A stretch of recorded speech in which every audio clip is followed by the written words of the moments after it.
So in continuation with the last video, we did that R is equal to rho LA upon A, and if we want to talk about specific resistance, then bringing it on the left hand side, rho will become RA upon L, right? So if I take the dimensions, length to be 1 meter and area to be 1 square meter, and if I substitute, I'll be getting rho is equal to R. It means specific resistance will come out to be equal to resistance if unit length and unit area is taken, right? So what about the SI units of specific resistance? If I substitute the SI units of other quantities, I'll be getting rho is equal to, for resistance it is ohm, for area it is square meter, for length it is meter, right? So if I substitute, I'll be getting rho, that is resistivity, it will come out to be ohm meter. Now we are going to talk what are the factors on which specific resistance depends. So as I told you in my previous lecture also, that resistance is a phenomenon. Electrons are moving, random motion is there, and they are banging into each other. That's why it is a phenomenon, it is happening. Whereas specific resistance, it is a characteristic property. It depends upon material to material, what thing we are taking, and it has a specific value for a specific material. That's why we term it as a characteristic property of a material, right? So it is different for different substances. As I told you, it is very low for metals and alloys of the order of 10 raised to power minus 8 ohm meter. It is very low, it is low for semiconductors of the order of 10 raised to power minus 5 ohm meter, and it is very high for insulators of the order of 10 raised to power 13 ohm meter. Now in exam they may ask you about the increasing order or the decreasing order for the specific resistance for metals, semiconductors, insulators and so on. So children, you need to take care that you have to learn these values as well, because sometimes they ask you specifically in terms of values that what is the value approximately. So you need to memorize all these values. And the next factor is it depends on temperature. So we did for resistance also, and in resistance it was that temperature, it is directly proportional to resistance. As temperature increases, resistance also increases. But here we have different scene. Here specific resistance for metals, it is directly proportional. For semiconductors it is inversely proportional, and for alloys it is almost constant. So we need to learn these three factors. So children, as we were discussing about the concept of resistance, I would like to clarify about the relation between length and resistance and area, right? So we know that resistance is directly proportional to length and it is inversely proportional to area. But we need to understand one thing. Now suppose I have this ribbon of length L, right? And suppose they give you a condition like we'll be working on such conditions in numericals. Suppose in your numericals they give you a condition, the length is being reduced to half, right? So length is being reduced to half. What will happen to area? Is there going to be any change in area? Yes, if you see, of course. See here, it was length L, and suppose for this length we have area A. But what happens if length is being reduced to half? If length is being reduced to half, area will become double, right? Same way, if I'm going to reduce length to 1/4, if you see here it's going to be 1/4, right? So area will become 4 times. So if I increase length by twice, area will become half. Same way, if length is increased by 3 times, area will reduce to 3 times. If length is increased to 4 times, area will reduce to, and vice versa. So it is R is directly proportional to L but inversely proportional to area. So we'll be using this concept in numericals as well. You need to understand it very carefully, you need to work on it, right? So same way now I'm relating this concept to specific resistance. So as I told you, in resistance, it depends upon the dimensions, it depends upon shape and size. But in case of resistivity, it is not the case. It does not depend on shape and size of the conductor. As I told you, it's a property of the material.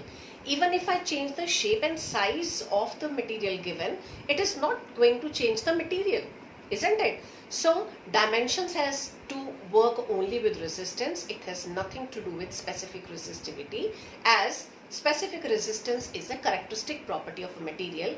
So even if we change the dimensions, there is not going to be change in material, hence it is not going to affect specific resistance. Right? So here I have quoted you the example as I just gave you the demo, that if length is going to be 2L, area is going to be L by 2. Actually I did the reciprocate. I just reduced the length and I showed you how area is going to increase. But this way it's also going to happen, right? So, but in case of specific resistance, since it is of same material, it will not change. So our next topic is conductivity. We did conductance, which was reciprocal of resistance. Same way we have conductivity, which is reciprocal of resistivity. So this is the sign for conductivity, that is sigma, and sigma is reciprocal of specific resistance, right? And what about the dimensions? As we did just now, that for specific resistance, SI unit is ohm meter. So for conductance, it is per ohm per meter, and for per ohm we have a terminology Simon, so it will become Simon per meter. So our next topic is superconductivity. So what is superconductors? Superconductors. So from the terminology itself, I think you must have got an idea. Superconductors, it means it is a conductor is there that is conducting the electrons without any resistance. That's why it is super, right? So it is superconductors. It means it is giving you zero resistance. If it has zero resistance, it means it must be having infinite conductance, right? So the only thing is that superconductors, they are going to show you this conductivity at a very low temperature. Only at a very low temperature, at very specific temperatures, this is possible, right? So what are superconductors? A superconductor is a substance of zero resistance or infinite conductance at a very low temperature. So bache, if they are going to ask you in exam, define superconductor, so this definition you are going to write down, right? And you need to mention at a very low temperature. This is a keyword. Now in your book they have given you examples as well about the superconductors, and even I have quoted here. If you see here, mercury below 4.2 Kelvin, lead below 7.25 Kelvin.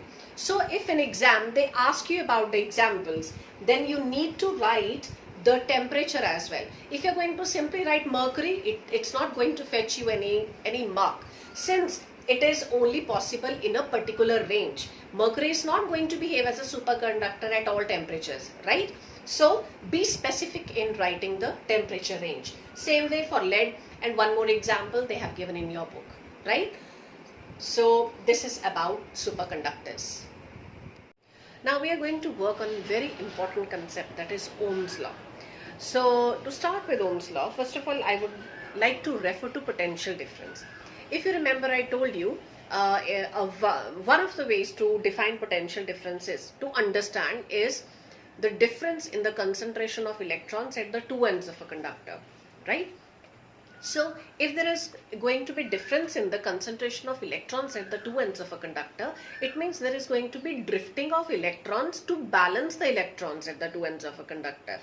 To understand this, we can say it is just an analogy with transfer of heat, or you can say there is going to be flow of water from a higher end to a lower end, or it may be you can talk in terms of a body falling from a height, right? So this concept is an analogy with all these concepts. So we have done in transfer of heat that if two bodies are in contact, there is going to be transfer of heat from a hotter body to a colder body till both the bodies attain equal temperature, right? So same way we have done, if you remember last year's chapter of pressure, where we had done one experiment that if we have different types of containers, right, and I fill one of the containers with the water till brim, and if I connect all the containers with a pipe and with a stopcock, Now if I open that stopcock, there is going to be flow of water in all the containers, right?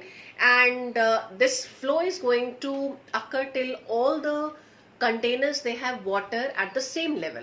So it was liquid seeks its own level, right? So the same way we can relate all these topics with flow of electrons as well, that electrons are going to flow from one end of a conductor to the other end if conditions are being provided, till both the ends attain equal amount of electrons. And now if I say, if you check for the flow of electrons, isn't it current?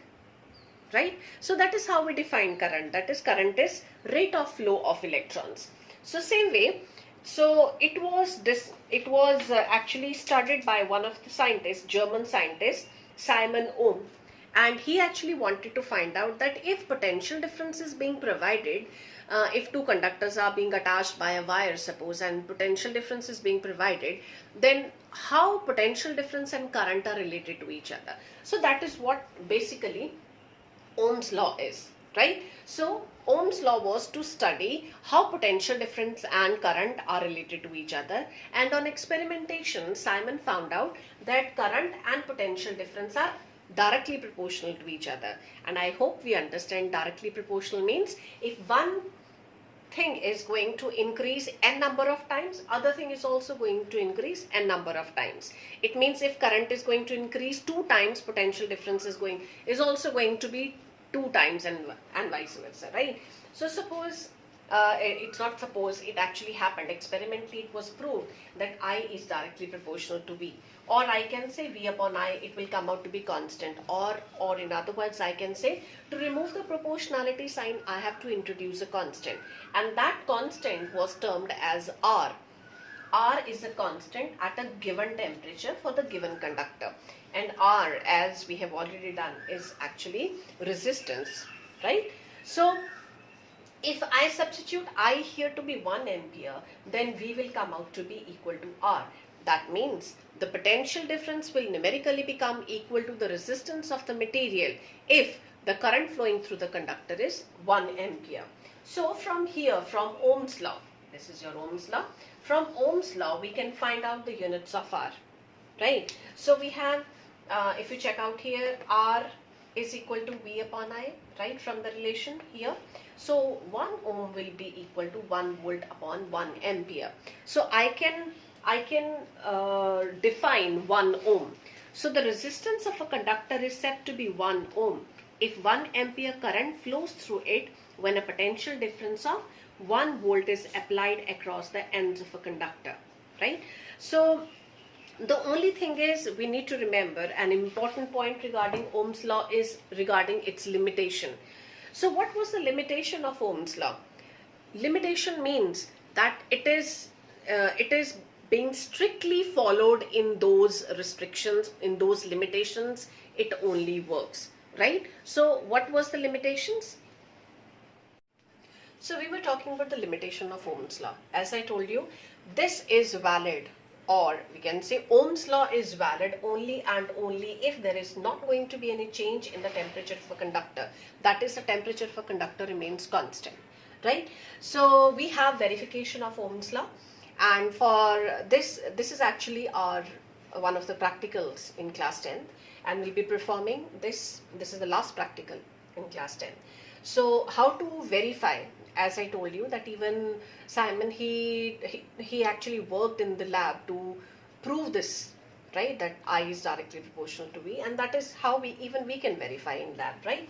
So here, if you can check out, these are number of cells being attached, that is a battery is there, a rheostat is there. Just a reminder to you people, just to recapitulate, rheostat is a variable resistance. If you remember, we did this in class 9th also, that we have a jockey type rheostat, and we have a box type rheostat as well. So here we have attached a jockey type rheostat is there. Then we have an ammeter, right? This is a voltmeter, resistance, fixed resistance, and this is a key. So from positive terminal, current is moving, right? And we have done that voltmeter is always connected in parallel, so it is being connected to resistance and connected in parallel. and ammeter always connected in series, right? So this is the setup. So how to perform this experiment? We'll be actually varying the value of potential difference, right? Or we are going to vary the value of ammeter, sorry, and we will be actually finding out the value of potential difference, right? So we will come to know that as current increases, there was change in the value of potential difference as well, right? And they were directly proportional to each other. So like suppose voltmeter, suppose it is 1 volt first of all. So when I'll be bringing the needle to 1 volt, there will be automatically, there will be going to be change in the ammeter, and it will come out to be 1 ampere, suppose, right? So what about the second reading? How to have the second reading? For that, when I'll be shifting the reading of voltmeter to 2 volts, suppose, and on the changing of the value, I'll be actually changing the value of rheostat by changing the jockey, right? So there is going to be change in the value of ammeter as well, right? So we'll be working on this experiment, but you just remember the conclusion for this, that I is directly proportional to V. Now suppose I've been asked to plot a graph between V and I. So graph between V and I, right? So as I told you that they are directly proportional to each other, and we have done in class 9th as well, that when two things are directly proportional to each other, what sort of graph we have? We have a straight line inclined to x-axis, a straight line inclined to x-axis. So this sort of graph we'll be having, right? So which thing we are able to calculate from VI graph? So if I calculate, if I find out slope, and how we find out slope? Slope is being calculated as ratio of y2 minus y1 upon x2 minus x1. So what is there on the y-axis? On the y-axis we have V, right?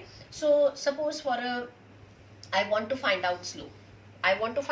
Here, right? So this is your y2 and this is your y1. This is your x2 and this is your x1, right? So on y-axis what we have? I'll be getting value, any value it can be. So I'll be writing here, actually I'll be getting potential difference, and here actually I'll be getting change in current and change in potential difference. So what is V upon I? It is your resistance. So I'm actually going to get value of resistance if I'm going to find out slope of VI graph. And what will happen? That instead of VI graph you have been given IV graph. So now we'll be working on IV graph. So now we are going to discuss about IV graph. As I is directly proportional to V, right? We have done from Ohm's law. I is directly proportional to V. That's why we are again going to have a graph, straight line inclined to x-axis, right? Again, for certain values of x and y, x and y, that is I and we are going to have a straight line inclined to x-axis. From VI graph, we found out R, right? Now, if I find out slope of IV graph, what I'll be able to find out? It was, if I found out slope, I'll be getting this, right? And that was VI graph. Now, don't you think so? It is just opposite. So, using this slope, I'll be getting, right? So, this was resistance. What about opposite of resistance? That is conductance, right? So, that is conductance. So, I'll be able to find out conductance using IV graph, right? So our next topic is about ohmic and non-ohmic resistors.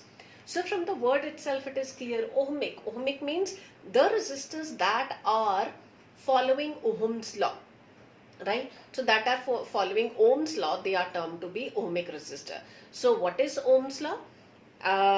Like we gave the statement in our previous this concept, We have, according to Ohm's law, the current flowing in the conductor is directly proportional to potential difference applied across its ends, provided that the physical conditions and the temperature of the conductor remains constant, right? So all the ohmic resistors, they are going to follow this condition. That is, as I told you, the limitation as well, that is the temperature is going to be, it's going to remain constant. But for non-ohmic resistor, this limitation is not being followed, that there may be variation in the temperature of the resistor, right? So this is the basic difference between ohmic and non-ohmic resistor. So what is there in ohmic resistors? The resistors that are following Ohm's law, they are termed as ohmic resistors. That is, V upon I is constant for all values of V and I, whereas for non-ohmic resistors, it does not obey Ohm's law. That is, V upon I is not constant for all values of V and I, right?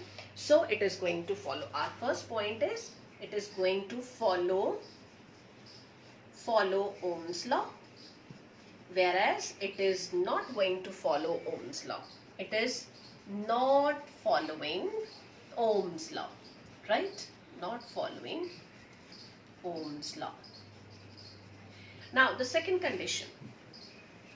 Second condition for Ohm's, for your ohmic resistors is the graph between V and I, that is potential difference and current, is going to be a straight line inclined to x-axis, and it may pass. If you remember in my previous previous clip, it was this axis, this straight line was passing through the origin, right? But now we'll be working on non-ohmic resistor. The graph, there we will check out that, since I told you in the first point that the value of V and I is not going to be constant, right? So that's why the graph, it's not going to be a straight line, it's going to be a curve, and it may or may not pass through the origin, right? So here it's going to pass through origin. The curve is going to pass through origin, whereas it may or may not pass through origin, right? So the third point of difference can be, we can quote the examples here, right? And the examples can be all metallic conductors, right?